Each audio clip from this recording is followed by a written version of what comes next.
I am back from Bali and from Vietnam. We never made it to the two other countries that we were trying to attend to. I was supposed to go to Bali, Cambodia, Thailand, and Vietnam. But we arrived into Vietnam, and on our first morning there, my father, myself, and our friend, he had a heart attack. My dad's friend that we brought along on the trip. And let me tell you, man, the very first morning when you wake up after international travel, I mean, you're looking at 12-hour time change, right? So you wake up at like 3 a.m. in the morning, and for you, that's already going into the evening from the previous day, right? Because you're sort of moving ahead in time because they're a day ahead.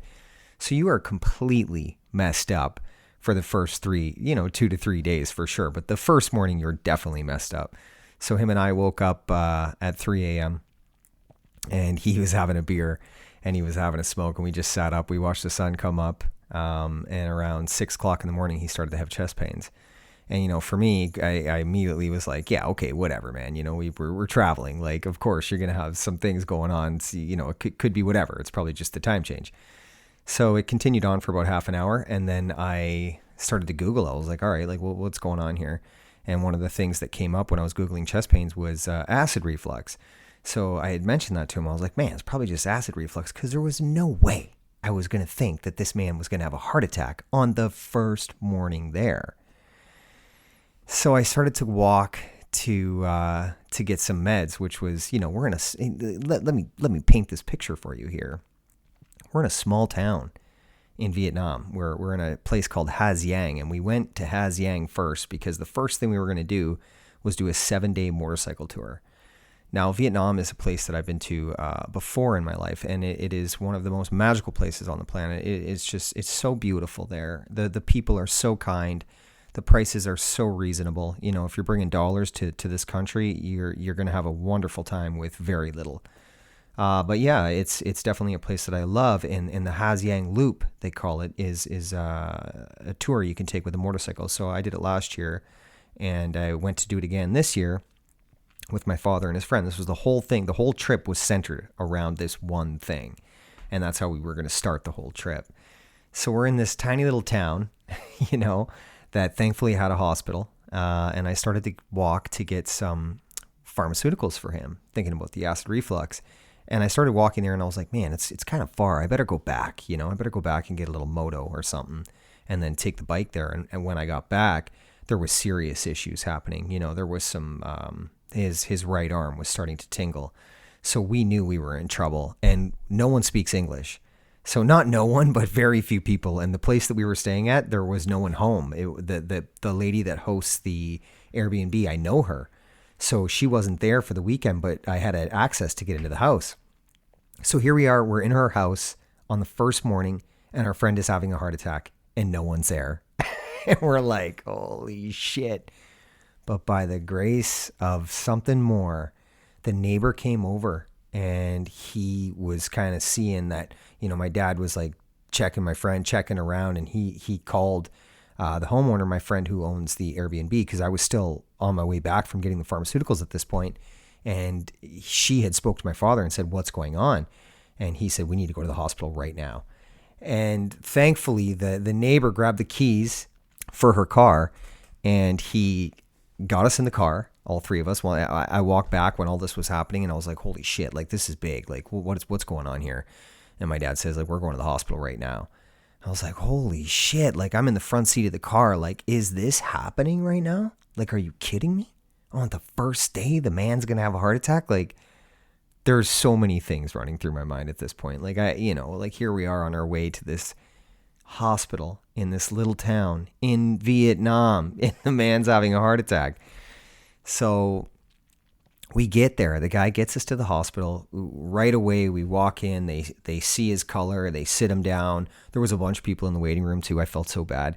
I felt like, oh, my gosh, is it because we're white? Like, all these people in this small town, they've all got problems. And, like, 3 white guys walk in the door. And it's, like, right in. And whatever you need, anything you need, we're going to do it for you. And I'm like, oh, shit. I felt so bad for the locals. But it wasn't that. It was because of his color. It was because of the way it was looked. I was just so like translucent to the whole situation that was going on. I just thought like, okay, we'll come for a checkup. But these guys were like on it right away. And, we sit them down and they're looking at me, like talking to me, and obviously they're speaking Vietnamese, and they're looking at me like I should be speaking Vietnamese. You know what I mean? So I pump the phone out, jump on Google Translate, which, hint to you for those that are traveling internationally, always download offline maps.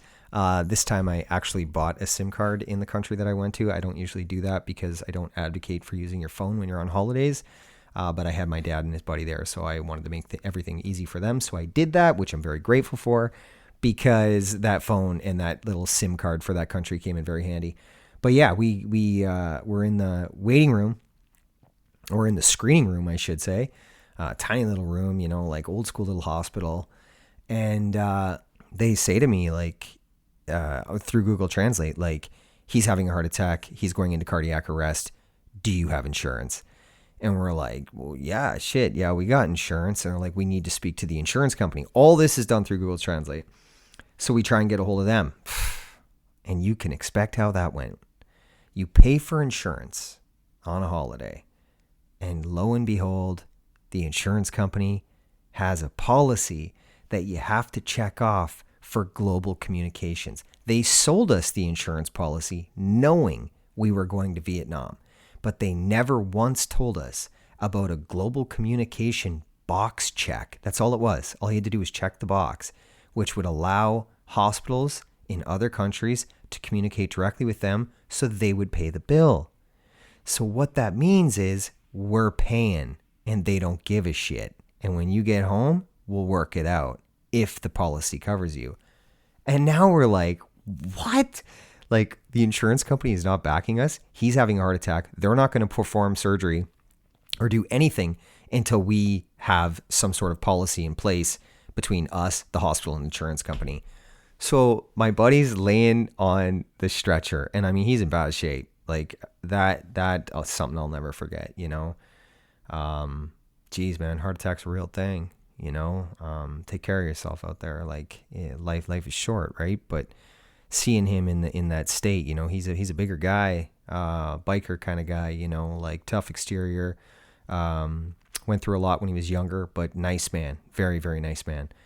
But yeah, he had this thing come on, and I just remember seeing him on that stretcher, like this, like, everyone was freaking out. They told us like he's gonna die, and then I was like, what? Like, like, what is happening right now? And this is all happening within like 45 minutes, from the time that the chest pains came on, to getting in the car, to getting into the screening room, to being into an office after the screening room, and we couldn't get a hold of the insurance company. Now I'm in in a boardroom beside where the emergency observation is, which is just like completely insane to think about. They basically have one large table in a room covered with glass, and on both sides are extreme cases of chaos happening within people's lives. It was nuts. And then they have me sitting down at this boardroom, everything Google Translate. And they're like, we need you to accept this responsibility, sign all your friends' papers. You're 100% liable. Like, you need to figure out your insurance company, and we need to know you have money right now. And I was like, holy shit. I'm like, okay, bring it all to me. Like, let me figure this out. And, just in the moment, you step up, right? Like, you can't step down. You can't be afraid. Like, I brought these two individuals on this trip. And they're like, well, my father's family to me, obviously, but like we're family, right? Like we're on a trip together. This is my responsibility. I got to step up. So for me, high stress situations with living a life of 23 years of addiction are something that I've come to really see as an asset. Like, I just go into this other kind of state when things are going crazy around me. Like, I'm just good with it, I'm 100% clear in my thinking and what I'm able to do, even though everything is like extremely heavy around me. But it's okay, because I just know, like, just attack one small portion of it at a time. Policy, liability, insurance company, my friend, surgeon, procedures, treatment, costs. Bang, okay, got it. Like, now I got the whole picture. I got everything clear. This is what my options are. This is what I got to do. This is how I get my friend into surgery right now. So when you're able to like think logically and move past through the fear because you have to in any situation, that's a choice. So I had a choice in that moment to, just let this thing overcome our situation, or step up and be responsible for what I can be responsible for. And that's what I did. And I share that because, we all have that choice in life. Whatever the situation, it doesn't have to be a heart attack in Vietnam. I mean, it can be anything. Whatever you are facing in life, you have a choice how you approach that decision. And I make mistakes in my life too. I don't have it all figured out, but I'm certainly open to talking about that, and not being this individual who navigates through life pretending to have it all figured out, because I don't. I make mistakes in my life often, but I try to learn from them. You know what I mean? And I'm okay to say and admit that I make mistakes in my life. Fortunately, in this situation, I did not make any mistakes, and my buddy was in surgery within, we had him in there within an hour. He had 30 minutes, less than that. It must have been like 45 minutes or something like that. But they told us he had 30 minutes before we got to the hospital, and he would have been dead. They wouldn't have been able to save him. So 30-minute window, man, and I think about the things that lined up, walking to get the pharmaceuticals. And then halfway there, something told me, I was like, man, turn around, go back. Like, this is going to take too long. And as I went back, the neighbor's over there and, he's helping my dad. And I'm like, what's going on over here, And everything was so beautiful in the synchronicities of how it all worked out. It puts so much more of my faith in the universe and in things that I cannot control, because there is something outside of me that I can control. And that's the desire and will to ask for it. Because as I was walking, I will tell you this, as I was walking to get the pharmaceuticals, I said a little prayer. I did. I said a little prayer to the Great Spirit, which is for me how I see it. The air spirit, earth spirit, water spirit, and fire spirit. And I just asked the Great Spirit. I said, hey, look out for us on this one. Can you watch over my friend? I don't usually ever ask for anything or speak for things external for me, because I always want to manifest them on my own and make what I need to happen. But this was something external for me, and I needed help in this situation. So I asked for it. And, walking to the pharmaceutical company, I had something come on my mind, say, go back. And I was like, okay. So I turned around, I went back. Thankfully I did, because if I would have kept going to the pharmaceutical company, they wouldn't have made it. It would have taken me longer than 30 minutes to get there and back. And the neighbor just, out of nowhere, coming over and asking my dad, if he needs any help, that in itself was just, mind boggling to how the synchronicities work in this life. So what I'm trying to talk to you about is, I asked for something, but I did it with an intention. Now, with the things that have happened to me in my life, asking love into my life when I was in the jail cell. For those of you that don't know, I was 23-year drug addict, homeless for years, 16 years with a needle. Life for me was very interesting in its journey.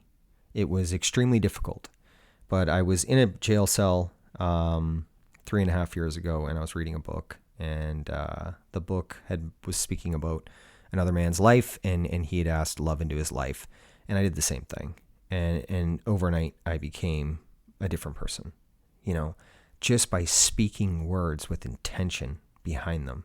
I was at my bottom. I was in a moment where I needed something because I had nothing and I had no one, and I'd lost myself. So I did that. So my connection to spirituality through that interpretation of what happened to me is something I cannot ignore. I cannot deny it, and I cannot ignore it. So my mind became completely clear and completely open with an understanding to something more than us. So I guess that's a perfect time to tell you that my friend died in Vietnam. He was in the surgical room, just about to have the stent put into his heart, and they lost him. So he went down. They brought him back. Spoiler alert, they brought him back. But yeah, he did die in that moment. They gave him a defibrillator after they put the stint in, and they brought him back to life. But what he told me after that moment, we were free from all the hospitals and free from everything, is that, and he was a little nervous about this. He was a little shy to tell us because he's not this kind of guy. But he said, guys, I got to tell you something. And we said, what? He's like, on the operating table, he's like, when I died, he said, I saw the light. He said, I saw a light so bright, I didn't really know what to think. He said, but the next thing I noticed, I was standing beside the bed, and I was looking at myself on the bed. And he said, everything was just clear and peaceful. And I said, okay. And he felt really weird and awkward about telling us, which I think is so crazy. It's like, this stuff is so real. And this is not the first time I've heard this. But to hear it directly from my friend and be in the same place where he was at that time when that happened was a pretty magical moment. So what that tells me and what I told him was that is an observation that there's no such thing as death. Because consciousness is everlasting. It's a part of us. It's who we are as an essence. The physical body is the vessel that houses the soul, right? And the soul just comes here to the physical earth to learn things. And we do that through experiences and emotions and connections. But ultimately, once this journey is over, the soul then takes the education back to the fifth dimension or fifth density, and we carry on with our personal growth again. And likely we will come back and do it again if you didn't learn what you were here to learn. So very important education to be giving you. And, take what you want from that. But one of the greatest fears of people on the planet is death. And I thought that was a beautiful thing to share and to be witness of and to be a part of, because it's real. He's not unique. He's not special. He's not the only one that this has happened to. This happens quite often, actually. If you look into it, near-death experiences or out-of-body experiences, these kind of things usually happening centralizing around a death, they're real. And I want you to know that, because I don't want you to be afraid of it. We're just fed an idea by religions that we need to fear death because there's two places we'll have to go after this life. One is heaven, one is hell, which is a complete misconception. Heaven and hell exist right now, right here. It's a perception of reality. You want to live in hell? I did myself for 23 years as a drug addict. Everything I perceived was to be negative and was happening to me. Everything was, blame and victim mentality, which had me living in hell, what I perceived as hell. Everything was happening to me. That's not the way it is. Because once I came into love and an understanding of love, then I found heaven. And that happens right here in the physical earth, because you change your perspective and you change the way you see reality. And it's so beautiful, man. It is so beautiful. And I saw that man's perspective change that day. He was asking me many questions about spirituality. He wanted to know so much information. He was so open to receive because he'd seen something. Sometimes, that's what we need in this life, is to see it with our own eyes. But to believe is a whole nother thing, None of us have seen God, but yet we believe. Religion is the biggest thing controlling people on the planet, because people are believing in something they haven't seen. Or maybe have seen it, because I'm thinking about myself in this moment as I say that. It's like, okay, I have seen it. I have seen God. But God is not external from me. God lives within all of us. That's where it is. It's in your heart. That's the spirit. That's what it is. God is just love. That's all it is. Doesn't matter what religion you're practicing. Doesn't matter who you're following. Whatever you're following is love. That's the core fundamental of life, of the essence of a soul, is just love. And all of that is found inside of you. And I think that when we're able to open that up within us, we remember. Take myself, for example. Everything changed in my life because I remembered love. And I remember what it meant. And I remember where I came from. All this knowledge and wisdom and information from past lives and just, something above me. Just put it that way. Just the way we can talk about it. will allow you to connect to it. And that man saw that day. So yeah, cool. It was very beautiful, very, very interesting thing to share. And it's not like you can't obtain that. I mean, I was in a jail cell, homeless, in prison, a drug addict, just a guy where by society's standards, this current system that we're living in, they told me that I was at the very bottom. So a guy at the very bottom of what is defined as successful or what's defined as normal found it. And I think that that's kind of when we do find it, is when we're ready. When we're ready to break free from the cycles and the patterns that we're in, and we want something more. And I've always wanted something more in my life. I just didn't know what it was till I surrendered and I got out of my own way. My friend surrendered as well, but it was against his free will. His heart stopped working, but within that moment, he remembered. He remembered something more because it was shown to him. So you can show yourself, or you can have it be shown to you. However you want it to work out, but I would prefer you to choose to look for it yourself rather than have it shown to you. Because, and let me tell you, have that shit shown to you in Vietnam? Oh my Lord, man. After he got out of that small hospital, we had to be medevac to another city 6 hours south, to a larger city called Hanoi. And then we continued our hospital stay for another 7 days because he had to have another surgery down there and get 2 more heart stents put in because his heart had been abused, because he has a very large heart and he gives so much of himself away.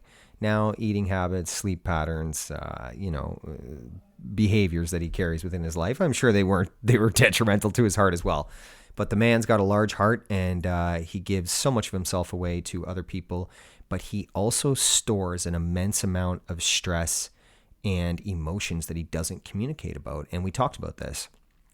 And I already told him I was going to share about the trip and share about the situation on the podcast. So that I just want to talk about that, because I never talk about somebody's situation or anything without communicating with them first. But we did have this conversation, and it's beneficial to share about this kind of stuff because we went through it and it happened and we learned so much. Like, I learned so much about the medical system and just more internal knowledge that I gained from listening to the professionals in and around this. But stress and not communicating about emotions were the number one factor, second to smoking, sorry. But yeah, smoking was number one. And the second one was the stress and the emotional inability to communicate. So emotions are energy, right? And if we don't talk about how we feel, then we just store that energy. Like, you have to do something with energy. It has to transmute. You have to release it or you store it. It's just the way it is, right? So if you're not communicating about how you feel and you're carrying stress, which is an inability to communicate how you feel, then you're going to store that, and it's going to break this body down because it blocks the flow of energy within the body. So if energy flows in from the crown and out through the root chakra, which is by the feet, it is going to create an immense amount of blockage within that flow. And it tends to break down the body. And we can see this, within poor health practices everywhere. Emotions, food, and sleep would be the 3 major factors of health implications, in my opinion. And, you can challenge that all you want, but take a look at our general practitioner system. General practitioners these days don't communicate about how you feel. Therapists are overbooked and overpriced, and in most cases not working because there's an inability to create a connection of trust and respect. And that alleviates an individual from truly communicating about how they feel. You can go to therapy and talk about some things and feel better in the moment, but the core root of the problem, like the childhood emotional traumas, are difficult to come up because there can't be a connection established due to an inability of trust and respect. So I'm not taking away from those things because, yes, I do know that they work, absolutely, but it's the way the system's designed. It's the way we do it. It's centralized around profit. So profit gets in the way of healing often, because if you don't have the money, then you don't get to heal. That's what I'm saying about with our current therapeutic system that we have going on to me. And the general practitioner system is glorified drug dealers for pharmaceutical companies. You can challenge that all day if you want, but it's the truth. And you know what? They're shitty drug dealers because they often don't prescribe the correct drugs, or they give you the cheap shit that doesn't work as well as the other ones. And by what I mean by not work as well as a name brand drug is that the ingredients that go into a generic brand work differently with the biochemistry within a human. So the side effects could be much greater. It could affect you in much more ways than a name brand drug. I don't advocate for either one. Personally, for me, it's just therapy, good food. And by therapy, I mean self-love, self-care, good sleep practices, and clean water, nothing from the tap. That's how you heal, man, right? Be vulnerable, communicate. That's it. And I'm telling you, if you're carrying broke down diseases and broke down stress, there's many people out there who have cured insane diseases with therapy, self-love, self-care, and ability to communicate and go deep inside and alleviate the core problem and allow the energy to flow through your body and transmute into something beautiful. And that's the truth. That's the absolute truth. And my podcasts these days are going to start talking more like this because I feel like I have to. I feel like I've been holding back a little bit and not really talking about the things that, I truly want to talk about. Obviously I talk about the things I want to talk about for sure, but I think I want to step it up. There's some things going on in the world, like, just this idea we have about putting faith into people with academic labels, and into professionals, and they're not being professional. They're not telling us the truth, and the truth is everything. And that's what we should be living our lives around, is seeking the truth and understanding the truth. And I feel like if we keep going the way we're going with our current rate of society, we're going to be medicated at 8 years old because they're already putting children on depression medication at 12 years old. So we've progressed from that point in 20 years. So in 20 years ago, they used to put kids on depression medication at 16. Here we are 20 years later, it's now 12 years old. Like, where are we in 10 more years because we've progressed this much? So that's why I want to communicate this way. And that's why I really want to inspire you to communicate to others about how you feel about things as well. Because I know we're thinking it.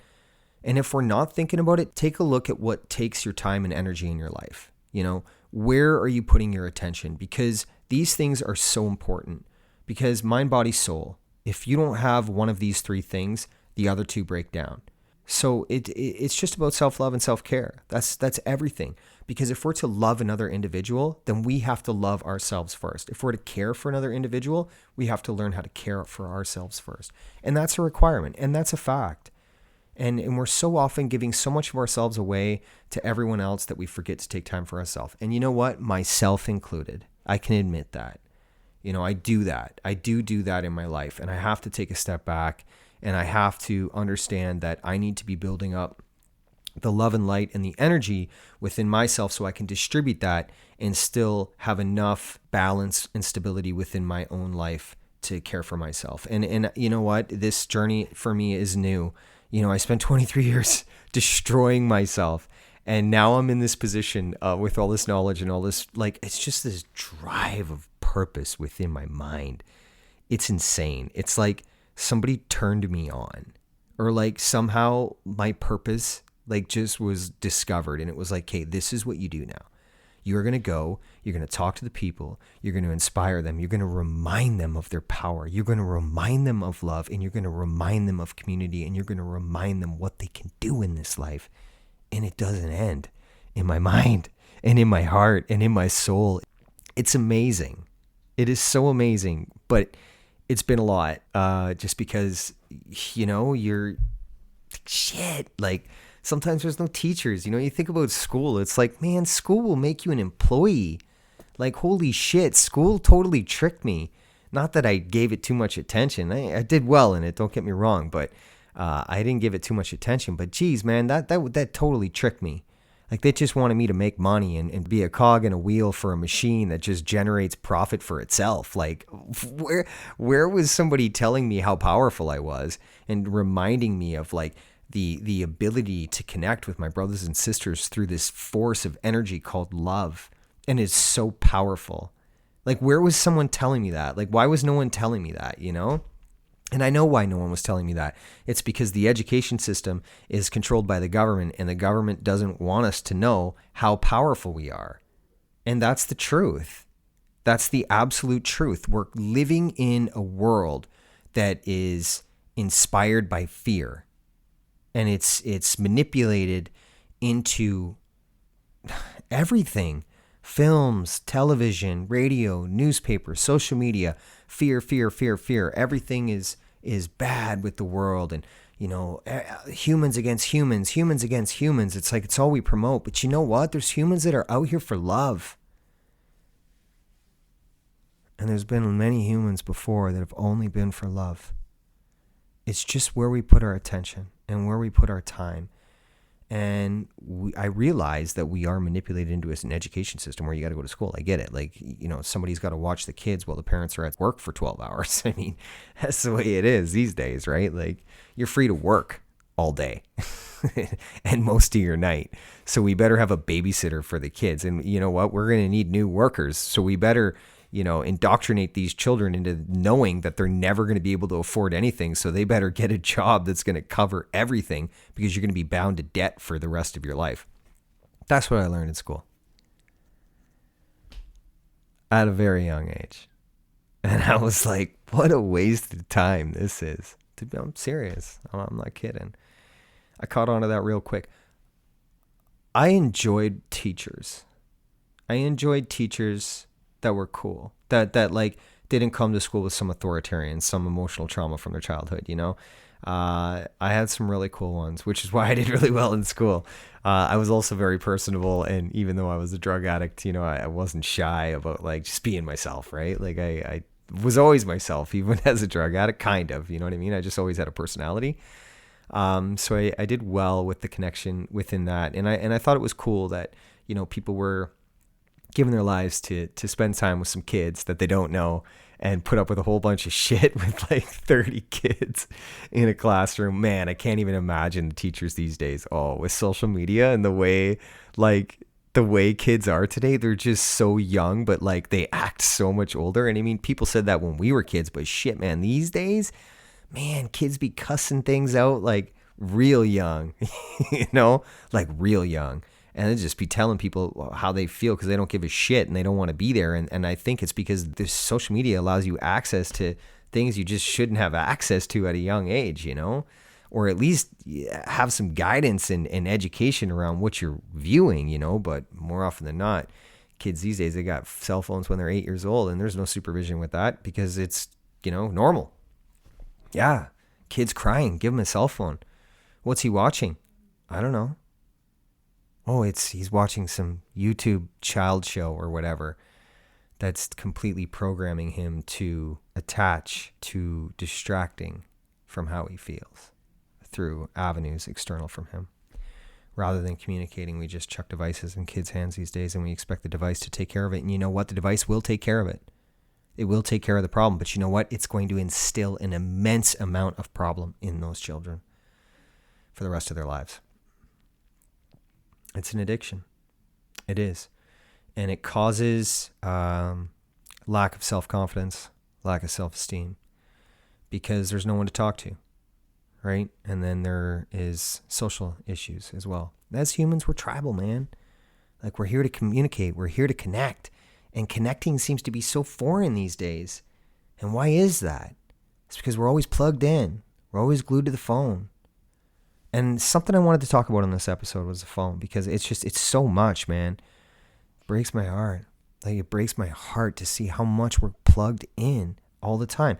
I mean, people don't have nothing to do sitting on the bus. They're just phone. Sitting on the train, phone. It's like, wow. Like, do you realize what you're doing to your psychological pattern right now? Like, it's completely detrimental. You're missing the world around you. Look out the window.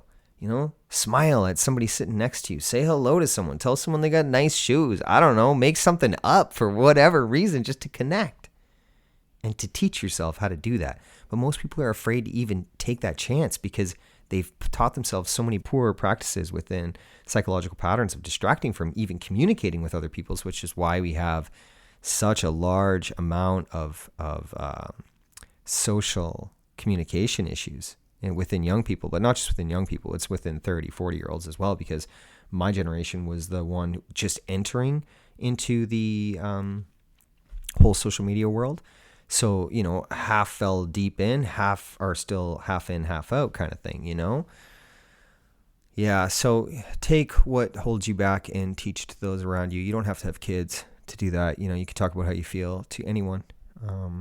Take in the surroundings of where you are and what you're doing, and share about that. Just be human, man. Be human. It takes so little to be human. All you gotta do is be kind. See your brothers and sisters for being a brother and sister, That's so important. To just see each other, as another human being. And if you see somebody that's struggling with mental health or is having a bad day, put yourself in their shoes. See them where they're at. You had a bad day in your life? Of course you have, You know what I do when I run into people like that? I try and make them smile. I always try and break it down, and I always try and help them see the positives, with whatever they're going through, if they're willing to talk. If they're not, I can respect that too. And it's just about reading energy, right? Just about being able to read your brothers and sisters as well. And how do you do that? Take a look at your own life. Take a look at your own life. Just put yourself in their shoes and grow with that. I'm kind of off today, I'm not going to lie. And I'm going to talk about that too, because normally I wouldn't talk about that. But you know what? Now I'm going to talk about it because it's okay to be off. It's totally okay. I'm moving. I got so much shit going on in my life right now. Like, oh man, I got a lot of shit going on in my life. I'm moving 5 hours north. My company is based out of a city in Canada called Vancouver, British Columbia. And I'm moving 5 hours north to a town of 500. So I have no clientele. I have no base for financial income up there, but I'm going up there to write a book for the winter and to write 5 more children's books so I can put a collection of conscious bedtime stories together. Basically promoting processing emotional traumas, communicating about how you feel, and all the things that I would have wanted to learn when I was a kid. Like learning from other people, connections, community, breath work, things like this. But I write them in a way that both the parent and the child can learn. So I'm pretty excited about that. So I'm going to take 6 months and I'm going to go up there and I'm going to grow this podcast to something very beautiful. I need to expand my horizons and I need to take a step back from the city and go to a small town and take a chance on myself. Because it's time to invest in myself again. And do I have total and utmost faith in this without having any clue? Absolutely. Because I believe in it and I believe in myself. And I got a little bit of money, so I'm okay for 6 months. And then I don't care. You know what I mean? It's just gonna come. Like I don't stress about money. Like I know I have an ability to just make it happen. So no matter what, if push comes to shove, I trust in myself and I believe in myself so much that I know I'll make anything work at any time and anywhere. That's what Vietnam taught me as well. But I already knew it because I survived my addiction, right? And I made it through hell. I made it through hell with that one. That was some crazy shit in my life, that addiction.